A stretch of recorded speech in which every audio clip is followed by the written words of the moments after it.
கோவை கொடிசியா மைதானத்தில் சற்று நேரத்தில் நடைபெறும் பொதுக்கூட்டத்தில் பங்கேற்கிறார் பிரதமர் மோடி. அதிமுக பொதுச் செயலாளர் எடப்பாடி பழனிசாமி உள்ளிட்டோர் பங்கேற்கின்றனர்.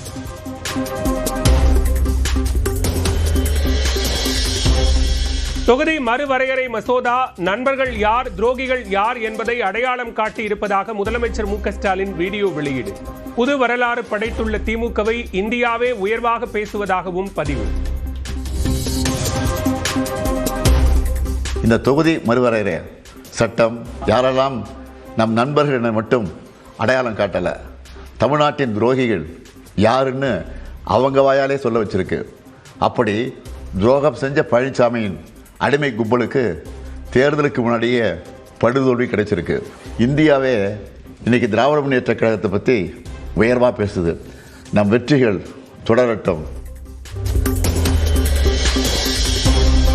ட்ரம்பிற்கு தாம் சொல்வதை செய்ய மோடி தேவைப்படுவது போல மத்திய பாஜகவுக்கு இபிஎஸ் பயன்படுவதாக ராகுல் காந்தி விமர்சனம். பாஜகவின் ஒரு முகமூடியாக மட்டுமே தமிழ்நாட்டில் தற்போது அதிமுக உள்ளதாகவும் பொன்னேரி பரப்புரையில் பேச்சு. தனது உரையை மொழிபெயர்ப்பாளர் தமிழுக்கு பதிலாக ஆங்கிலத்திலேயே விளக்கியதால் உஷார்படுத்திய ராகுல் காந்தி. திருச்சி துறையூர் பரப்புரையில் நடந்த சுவாரஸ்யம்.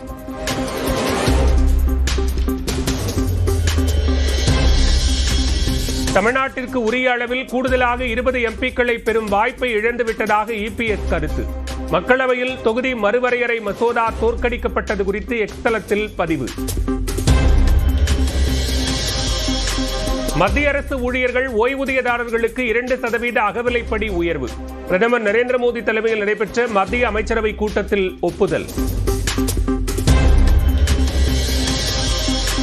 இன்று இரவு 8:30 மணிக்கு நாட்டு மக்களிடையே உரையாற்றும் பிரதமர் மோடி. தொகுதி மறுவரையறை மசோதா மக்களவையில் தோல்வியடைந்தது குறித்து உரையாற்றுவார் என எதிர்பார்ப்பு. திமுக கூட்டணி வேட்பாளர்களை ஆதரித்து முதலமைச்சர் ஸ்டாலினுடன் இணைந்து ஆர்ஜேடி தலைவர் தேஜஸ்வி இன்று பரப்புரை. நீதிக்காக மேட்டுப்பாளையத்தில் ஒன்றிணைவோம் என முதலமைச்சர் மு க ஸ்டாலின் எக்ஸ் பதிவு. அதிமுக முன்னாள் அமைச்சர் செங்கோட்டையனுக்கு எதிராக தன்னிடம் அனைத்து ஆதாரங்களும் உள்ளதாக கோபிச்செட்டிப்பாளையம் பரப்புரையில் இபிஎஸ் பேச்சு. எடப்பாடி தொகுதியில் 1 லட்சம் வாக்குகள் வித்தியாசத்தில் தாம் வெற்றி பெறுவதைப் போல் வெல்ல முடியுமா என்றும் சவால். பெண்களுக்கான 33% இடஒதுக்கீடும் தேவை என பீகார் முன்னாள் துணை முதலமைச்சர் தேஜஸ்வி கருத்து.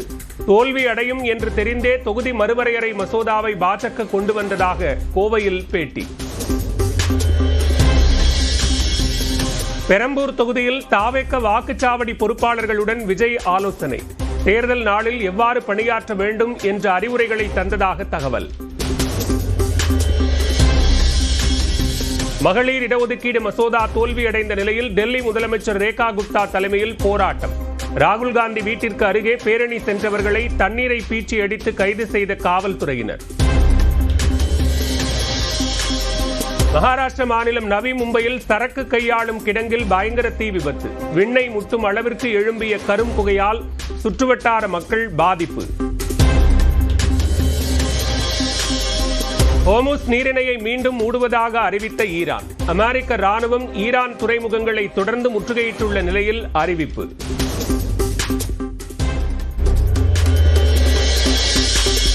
கோவை கொடிசியா மைதானத்தில் சற்று நேரத்தில் நடைபெறும் பொதுக்கூட்டத்தில் பங்கேற்கிறார் பிரதமர் மோடி. அதிமுக பொதுச் செயலாளர் எடப்பாடி பழனிசாமி உள்ளிட்டோர் பங்கேற்கின்றனர்.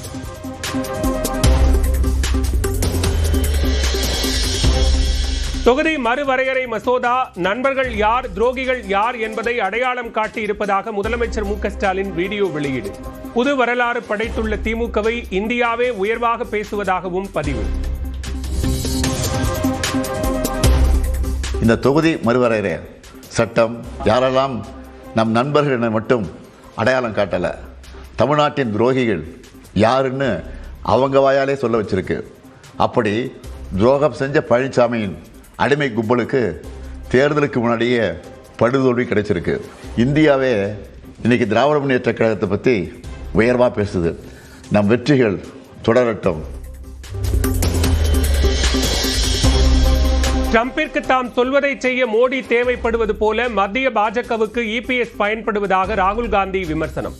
பாஜகவின் ஒரு முகமூடியாக மட்டுமே தமிழ்நாட்டில் தற்போது அதிமுக உள்ளதாகவும் பொன்னேரி பரப்புரையில் பேச்சு. தனது உரையை மொழிபெயர்ப்பாளர் தமிழுக்கு பதிலாக ஆங்கிலத்திலேயே விளக்கியதால் உஷார்படுத்திய ராகுல் காந்தி. திருச்சி துறையூர் பரப்புரையில் நடந்த சுவாரஸ்யம்.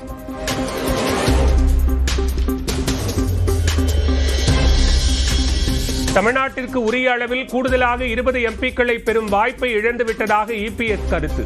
மக்களவையில் தொகுதி மறுவரையறை மசோதா தோற்கடிக்கப்பட்டது குறித்து எக்ஸ் தளத்தில் பதிவு. மத்திய அரசு ஊழியர்கள் ஓய்வூதியதாரர்களுக்கு 2% அகவிலைப்படி உயர்வு.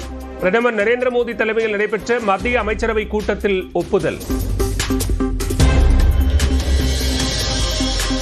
இன்று இரவு 8:30 மணிக்கு நாட்டு மக்களிடையே உரையாற்றும் பிரதமர் மோடி. தொகுதி மறுவரையறை மசோதா மக்களவையில் தோல்வியடைந்தது குறித்து உரையாற்றுவார் என எதிர்பார்ப்பு. திமுக கூட்டணி வேட்பாளர்களை ஆதரித்து முதலமைச்சர் ஸ்டாலினுடன் இணைந்து ஆர்ஜேடி தலைவர் தேஜஸ்வி இன்று பரப்புரை. நீதிக்காக மேட்டுப்பாளையத்தில் ஒன்றிணைவோம் என முதலமைச்சர் மு.க.ஸ்டாலின் எக்ஸ் பதிவு. அதிமுக முன்னாள் அமைச்சர் செங்கோட்டையனுக்கு எதிராக தன்னிடம் அனைத்து ஆதாரங்களும் உள்ளதாக கோபிச்செட்டிப்பாளையம் பரப்புரையில் இபிஎஸ் பேச்சு. எடப்பாடி தொகுதியில் 1 லட்சம் வாக்குகள் வித்தியாசத்தில் தாம் வெற்றி பெறுவதைப் போல் வெல்ல முடியுமா என்றும் சவால். பெண்களுக்கான 33% இடஒதுக்கீடும் தேவை என பீகார் முன்னாள் துணை முதலமைச்சர் தேஜஸ்வி கருத்து. தோல்வி அடையும் என்று தெரிந்தே தொகுதி மறுவரையறை மசோதாவை பாஜக கொண்டு வந்ததாக கோவையில் பேட்டி. பெரம்பூர் தொகுதியில் தாவேக வாக்குச்சாவடி பொறுப்பாளர்களுடன் விஜய் ஆலோசனை. தேர்தல் நாளில் எவ்வாறு பணியாற்ற வேண்டும் என்ற அறிவுரைகளை தந்ததாக தகவல். மகளிர் இடஒதுக்கீடு மசோதா தோல்வியடைந்த நிலையில் டெல்லி முதலமைச்சர் ரேகா குப்தா தலைமையில் போராட்டம். ராகுல் காந்தி வீட்டிற்கு அருகே பேரணி சென்றவர்களை தண்ணீரை பீச்சி அடித்து கைது செய்த காவல்துறையினர். மகாராஷ்டிர மாநிலம் நவி மும்பையில் சரக்கு கையாளும் கிடங்கில் பயங்கர தீ விபத்து. விண்ணை முட்டும் அளவிற்கு எழும்பிய கரும்புகையால் சுற்றுவட்டார மக்கள் பாதிப்பு. ஹோர்முஸ் நீரிணையை மீண்டும் மூடுவதாக அறிவித்த ஈரான். அமெரிக்க ராணுவம் ஈரான் துறைமுகங்களை தொடர்ந்து முற்றுகையிட்டுள்ள நிலையில் அறிவிப்பு.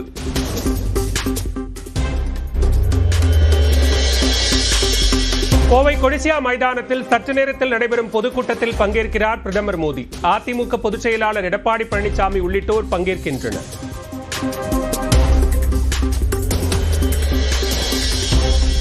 தொகுதி மறுவரையறை மசோதா நண்பர்கள் யார் துரோகிகள் யார் என்பதை அடையாளம் காட்டி இருப்பதாக முதலமைச்சர் மு.க.ஸ்டாலின் வீடியோ வெளியீடு. புது வரலாறு படைத்துள்ள திமுகவை இந்தியாவே உயர்வாக பேசுவதாகவும் பதிவு. இந்த தொகுதி மறுவரையறை சட்டம் யாரெல்லாம் நம் நண்பர்கள் என மட்டும் அடையாளம் காட்டல, தமிழ்நாட்டின் துரோகிகள் யாருன்னு அவங்க வாயாலே சொல்ல வச்சிருக்கு. அப்படி துரோகம் செஞ்ச பழனிசாமியின் அடிமை கும்பலுக்கு தேர்தலுக்கு முன்னாடியே படுதோல்வி கிடைச்சிருக்கு. இந்தியாவே இன்னைக்கு திராவிட முன்னேற்ற கழகத்தை பற்றி உயர்வாக பேசுது. நம் வெற்றிகள் தொடரட்டும். ட்ரம்பிற்கு தாம் சொல்வதை செய்ய மோடி தேவைப்படுவது போல மத்திய பாஜகவுக்கு இபிஎஸ் பயன்படுவதாக ராகுல் காந்தி விமர்சனம். பாஜகவின் ஒரு முகமூடியாக மட்டுமே தமிழ்நாட்டில் தற்போது அதிமுக உள்ளதாகவும் பொன்னேரி பரப்புரையில் பேச்சு. தனது உரையை மொழிபெயர்ப்பாளர் தமிழுக்கு பதிலாக ஆங்கிலத்திலேயே விளக்கியதால் உஷார்படுத்திய ராகுல் காந்தி. திருச்சி துறையூர் பரப்புரையில் நடந்த சுவாரஸ்யம்.